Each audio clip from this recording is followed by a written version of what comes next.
relation ওই জায়গায় আছে এখানে ছুরি নিয়ে এসো তোকে ভাই একটু খাইবো তোকে ভাই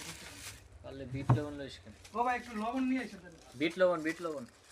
কয়েন পেট পয়েন্ট রিয়াদ চাইছে রিয়াদ